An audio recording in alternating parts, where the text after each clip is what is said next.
Tant que le monde actuel ne fera pas de la production nationale une production internationale et ne fera pas de la production internationale une production universelle, le monde continuera à produire des œuvres dans le cadre de la contradiction et dans le cadre des conflits.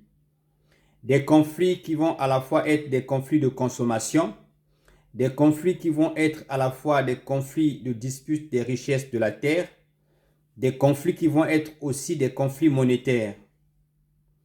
Une viande qui sera vendue moins chère au Cameroun ne sera pas consommée au même prix que la viande européenne.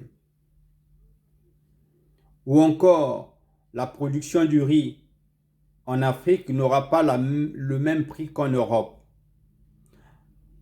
Parce que l'identité monétaire d'un Européen ne correspond pas à l'identité monétaire d'un Africain ou d'un Américain. Il s'agit des mécanismes que nous devrions tous réviser. Parce que des problèmes d'inflation qui touchent un pays, mais pas un autre, aura toujours des conséquences sur l'ensemble des territoires que compose le monde.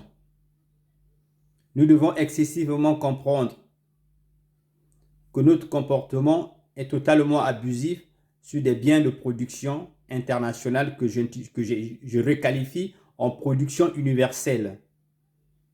Mais la production universelle ne peut qu'être frappée par un prix universel,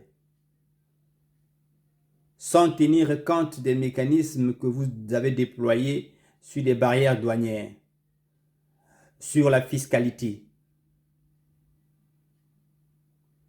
Les notions de fiscalité ou les notions de barrières douanières sont des notions qui devraient être améliorées dans le cadre de la production internationale, requalifiée en production universelle.